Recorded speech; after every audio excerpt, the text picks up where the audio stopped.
Welcome everyone to another episode of DNS Unfiltered. Today I'm joined by Tiernan O'Malley, Director of Client Services at Framework Security. Tiernan, how are you? Doing well, and thank you for having me, Mikey. It's great to be here and excited to chat with you. Yeah, so Tiernan and I were having fun with the studio app that we have here, changing our virtual backgrounds, trying to figure out if we looked better with our natural backgrounds, which we ended up with, or like a cool, moody purple and black. So now I've got to paint my entire wall because we found some cool backgrounds.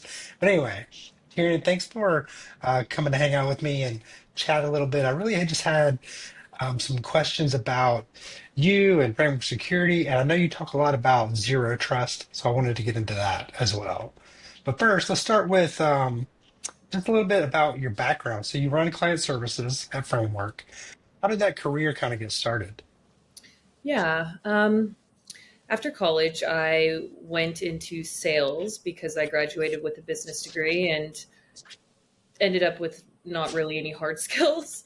Um, so started in sales, did a bit of cybersecurity staffing, and then moved into getting closer and closer to the cybersecurity space, and kind of moved on from there. Wanted to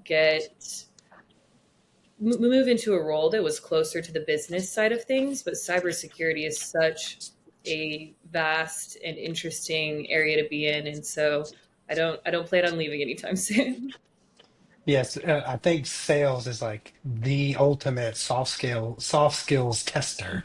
It's like, are you good at communication and empathy and like all those things? It's a good place to learn how to be human, I guess. Yeah, and I mean, sales, whether it's aggressive or not, it's a part of, I think, every operation. You kind of need it to, grow a profitable business, and you know, it turns it into a much softer conversation as you grow. But I think that aspect will always be there. So good foundation. Yeah, that probably helps with dealing with clients. And I specifically want to talk about how you describe zero trust. Like, let's let the cat out of the bag and zero trust. Like, what is it? What does it mean? Tell me about it. Yep, absolutely. So think of it as a sort of strategy or a culture. It's not, and we'll talk about compliance here in a bit and how that can also be a strategy, but it's really training your workforce and educating your workforce to understand and pause and think prior to taking any action, versus yes, no. It's something that you're wanting to train and develop as a strategy so that you can implement it in every area of your business. And yeah, Yeah, like a mindset. That makes sense. So, how do you ensure, since you brought it up, compliance and risk programs don't feel like just like check boxes that clients are going through? How do you make them feel like a strategic lever people can use? yeah. And compliance can be challenging because when you think of audits, I mean, when I used to think of audits, I think of someone coming to look at your books and they're going to find something and there's going to be a problem. It's not a good thing. That's how I think of Yeah. compliance.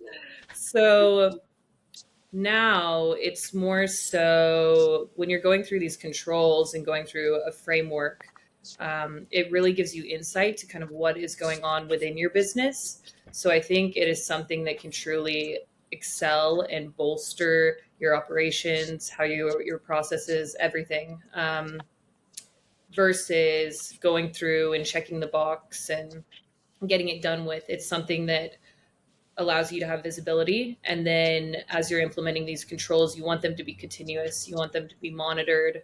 So it's really something that can enable you to operate more efficiently, have less downtime, less oversights, just a better operations in general.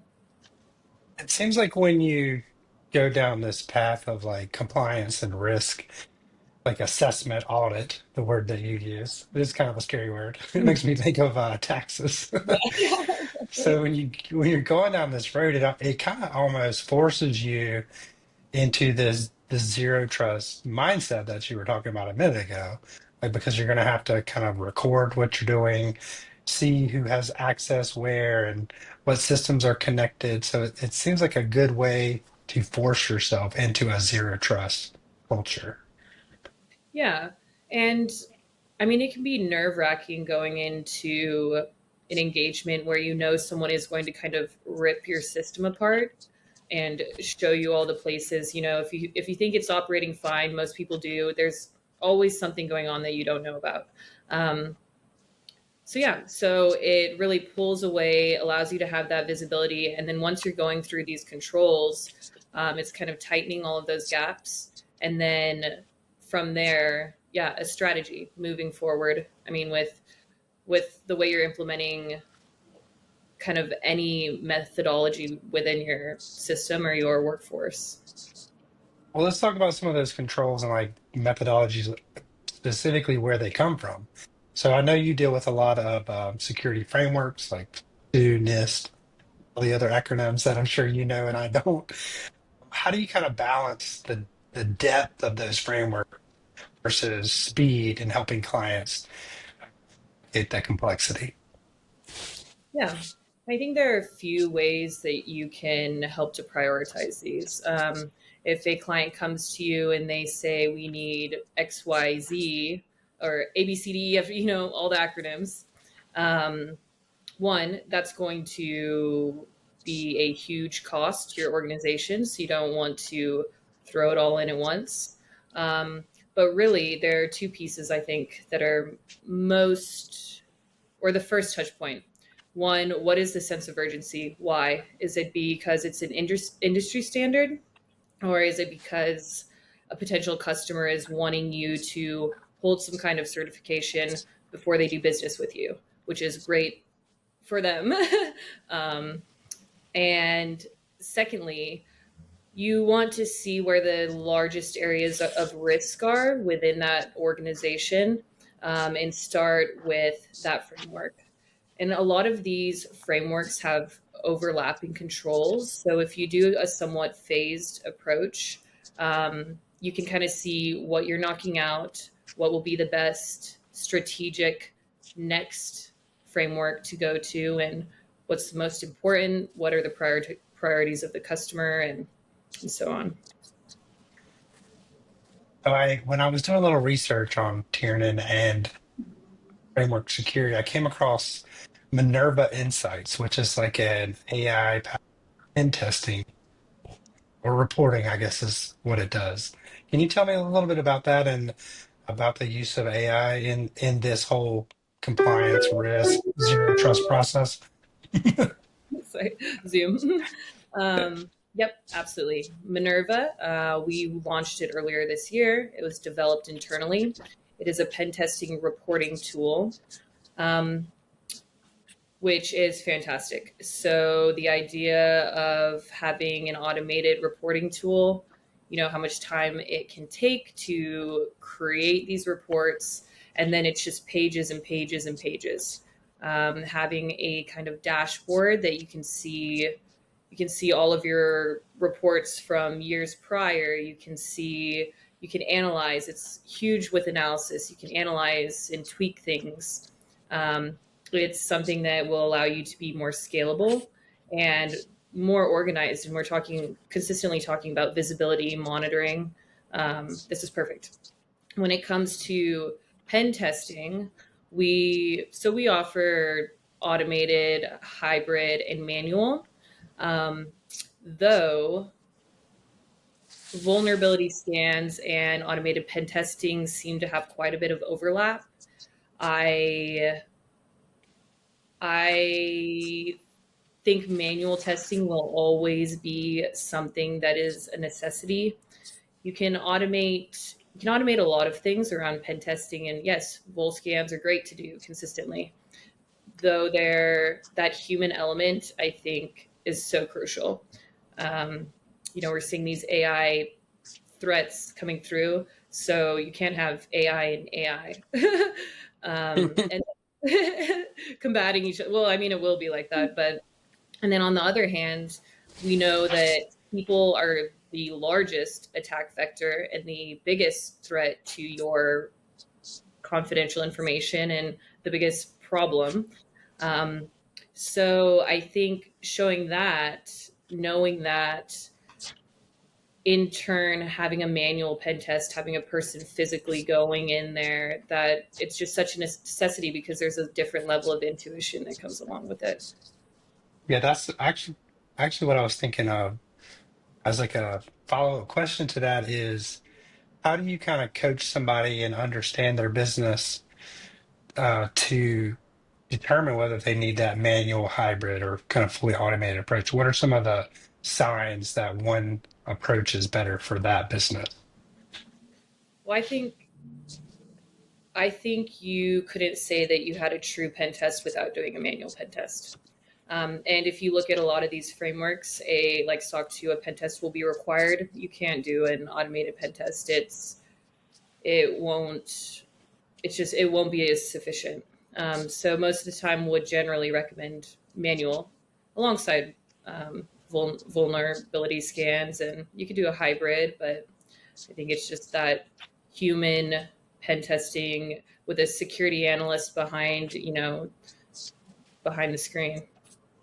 Yeah, I think it kind of makes sense to have AI really help with the reporting aspect and the documentation process because it's not quite, I guess, trustworthy enough in 100% of the time to do like just an automated pen test. That makes sense.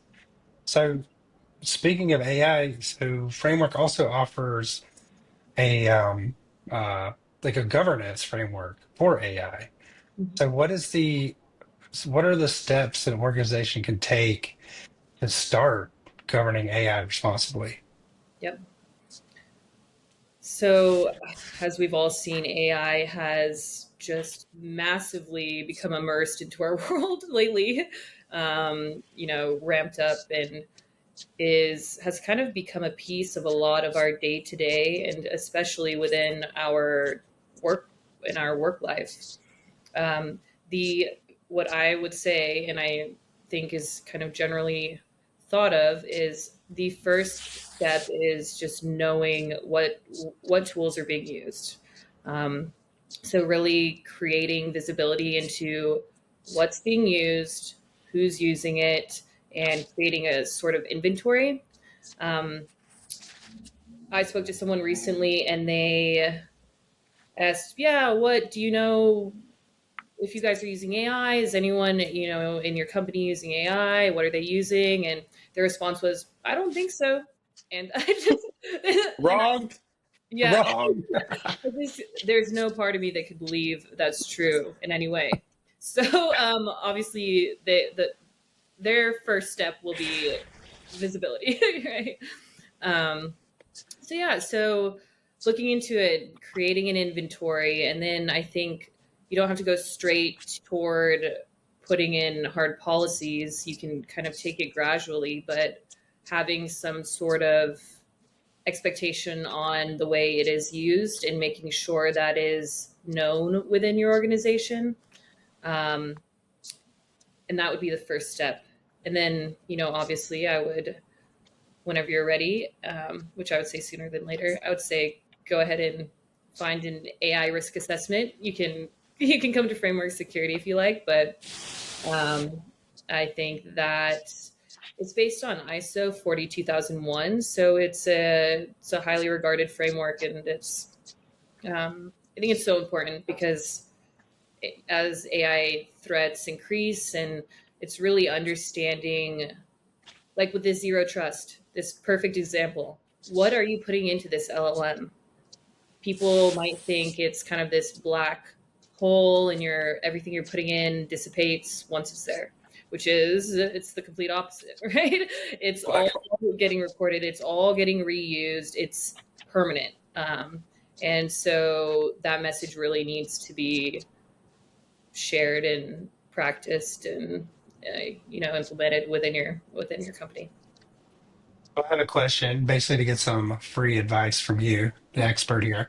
We were having a pretty big discussion this morning at DNS Filter about what is considered an AI tool versus just some other tool, because every tool almost now includes some portion of AI. So, like, where do you draw the line to categorize AI tooling versus other?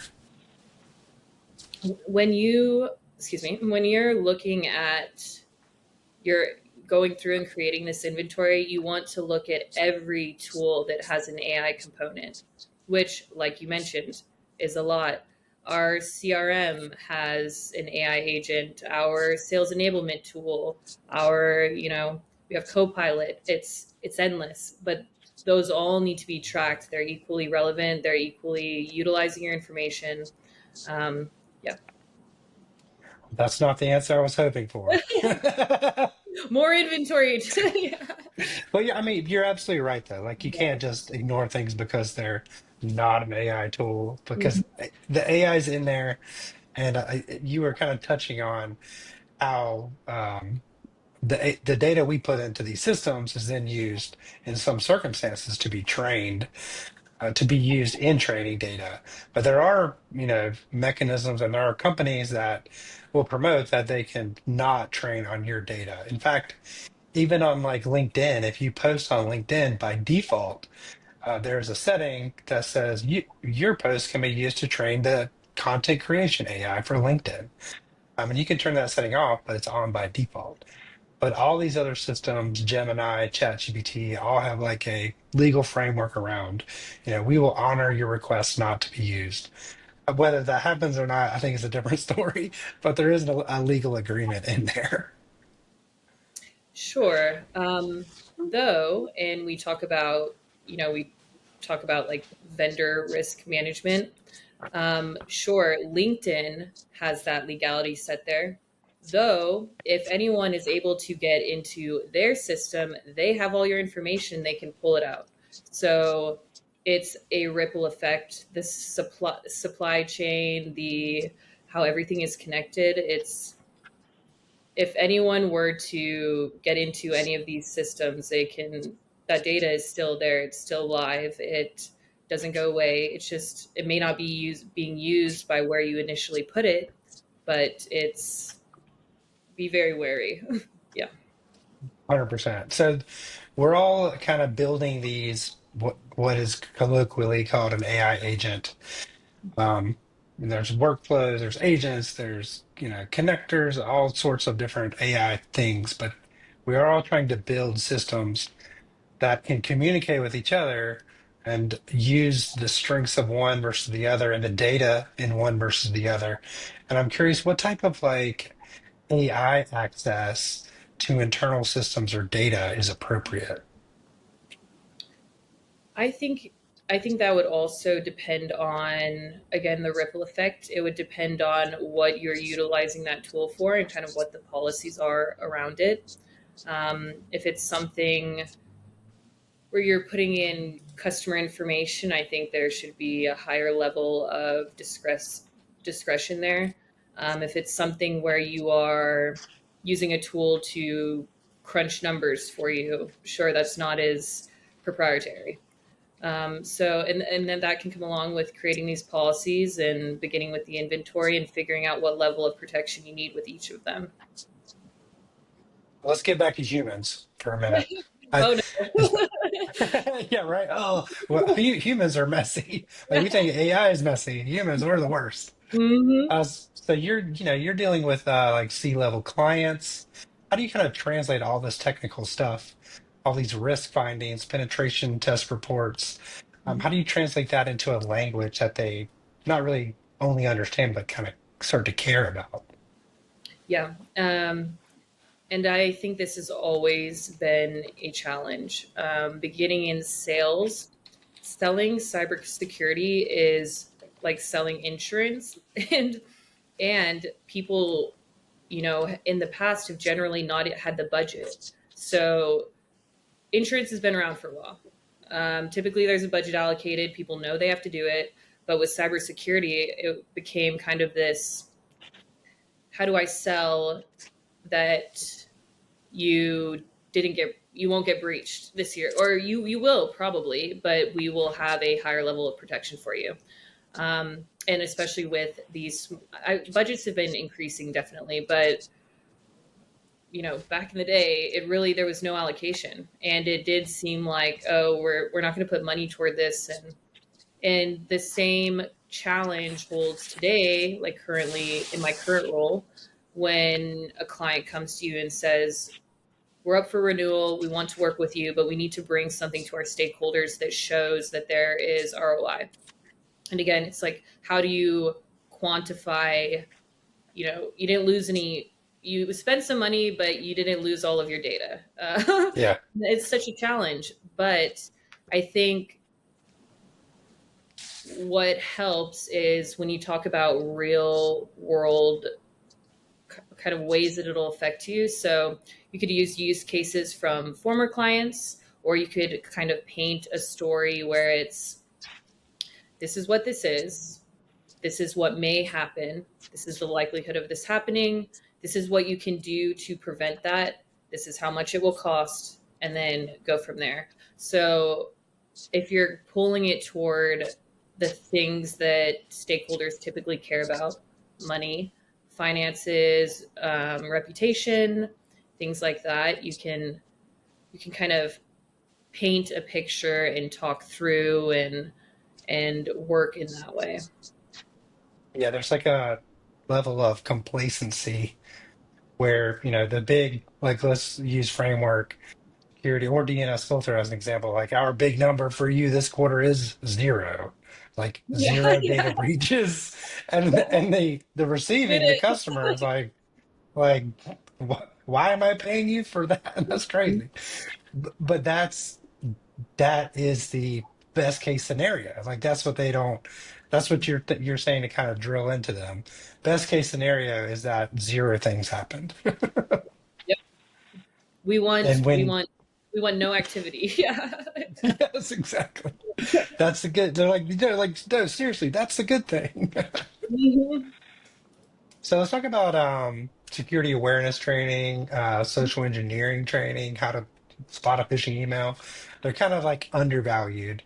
And I don't want to say they're not effective, but I think there's a misconception that they're not necessary or not utilized fully, maybe is a good way to say it. But like, what are some of the things in like security um, that is kind of overrated? What do you think? Yeah. And speaking on training, I think the statements you made can be true depending on how the training is done.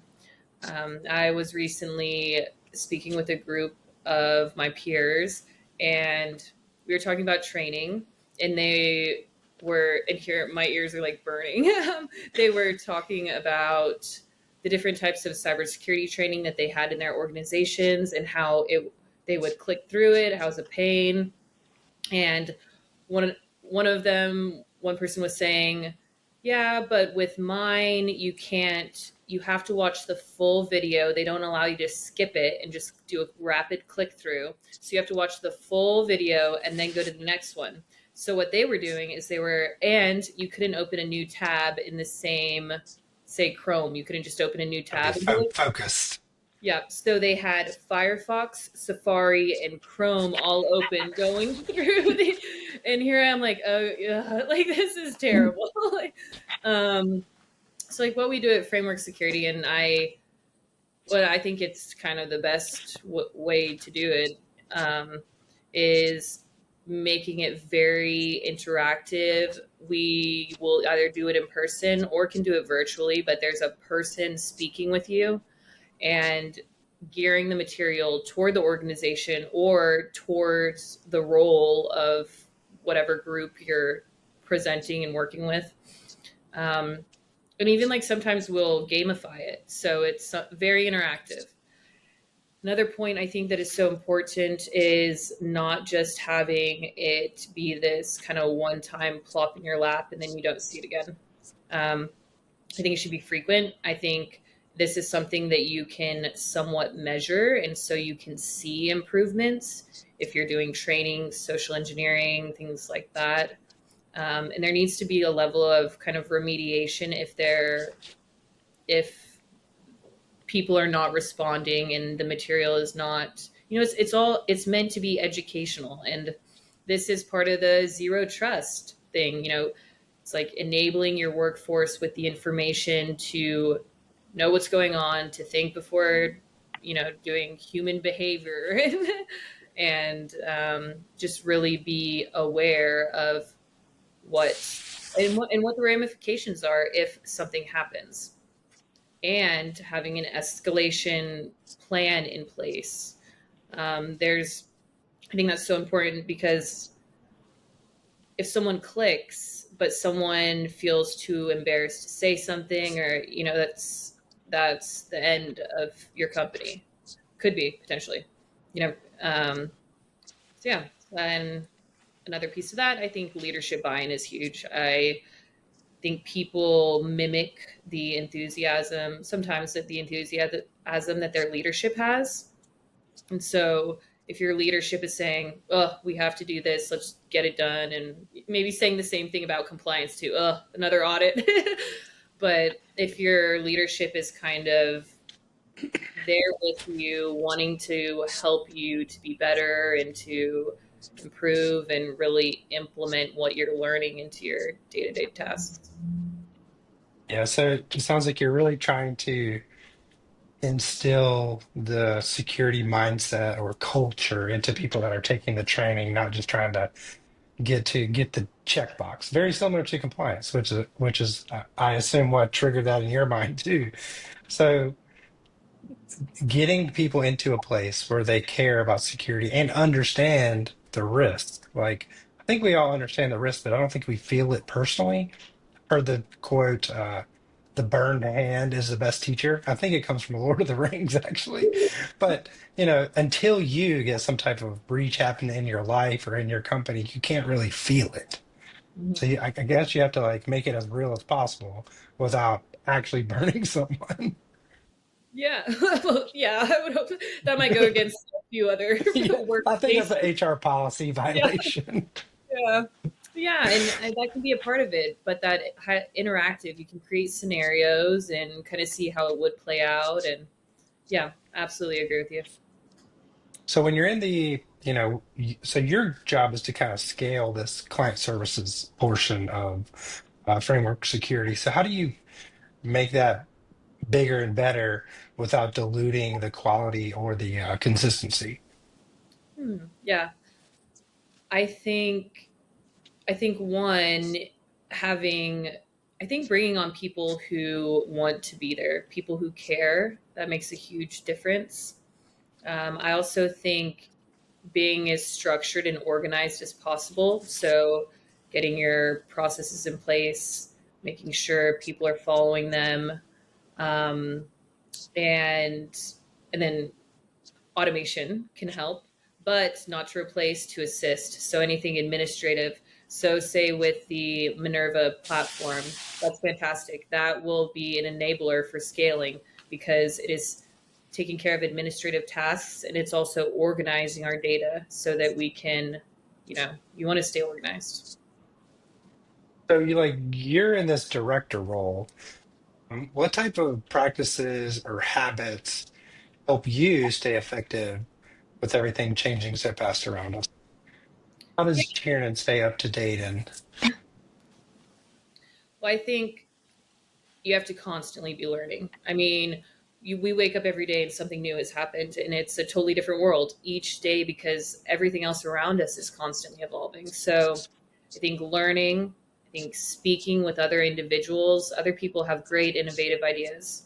Um, Being a part of that community, um, and yeah, just constantly upskilling, constantly observing things that are happening. We see, I mean, breaches are happening all the time, but if you look at what's actually happening with them, like the Jaguar one, right? Lack of segmentation between OT and IT. We just saw with Gucci, getting in and getting high profile people's information. You really don't need much. You don't need credit cards. You just need the identity. So as we're observing these, we can learn from all of these and make sure that we are not allowing ourselves to replicate that situation, or trying to get closer to not allowing, right? There's no absolutes ever. But yeah. There's a famous hacker, Australian guy by the name of Chris Rock, not to be confused with the comedian. However, American Airlines is very confused. And I was Oh, talking to him recently, and he basically said he could use all of Chris Rock, the comedian's points for all of his flights. And yeah. he's a hacker type, so it wasn't that hard for him to social engineer somebody into thinking he was the Chris Rock instead of a Chris Rock. It's that easy. It is that It easy. is, They need which some is why. awareness training. Yeah. Exactly, exactly. So, looking ahead, like the future of framework security, and for you and your role, like what kind of new service lines or industries do you think are most likely to develop in our like cybersecurity ecosystem? Yeah. Um, I think we've just touched the tip of the iceberg with AI. So I think we're going to see a lot of regulations and more compliance leading into that. It's going to be huge. We're seeing automated phishing simulations. We're seeing the vishing, all sorts of false media. Sora 2, the reality in that is just it's blowing my mind. Yes. It's scary. So AI is, I think, is going to become a huge central focus for all industries, all areas of business. Um, and then another part that I am personally kind of excited for, I mentioned I'm not, I don't have an engineering background. I don't have a network background. I The area of cybersecurity that I like is closer to the kind of core of the business and how it affects it. So I think I think the overlap in risk and financial or revenue is going to kind of close in. So I'm hoping with these risk assessments, we're going to see risk modeling and financial modeling done in immersion. So, and I think that will allow, we spoke about how it can be challenging to translate the ROI of cybersecurity or especially preventative cybersecurity. I think that will really allow it to be a bit more quantified versus where it's mostly qualified right now. So, That's really interesting. So you're saying the modeling for financial like revenue, like 2026, we're expecting this amount of revenue, and then also in 2026, we're expecting these compliance rules or regulations, and you're thinking those will be developed together and kind of feed off of each other. well, I think when you're going through and doing risk assessments, it'll be looking at the impact that these risks have on your finances. So it'll be like a direct correlation. And I mean, Very cool. but yeah, I'm very excited to kind of move in that direction. And then I'm gonna have to like open World. up chat. I'm gonna have to go do some research with Mhm. ChatGPT or something to learn more because that is very interesting. Um, well, Tiernan, thanks for joining me today. Where can people find you on the internet? Yeah, absolutely. I would say LinkedIn is the best. Tiernan O'Malley, and there is another Tiernan O'Malley. Oh, there are a few more Tiernan O'Malleys out there. But yeah, framework security. I'm in Southern California, and or feel free to send me an email. I can share that now or whatever's easiest. Yeah, go for it. What's your email? You Sure. want all the people to Yeah. pester you. Let's go. It'll be tomalley@frameworksecurity.com. Awesome. Well, Tiernan, thank you for joining me today, and look for the Tiernan O'Malley on LinkedIn. Thank you so much, Mike. It was so great to be here. And yeah, looking forward to learning more.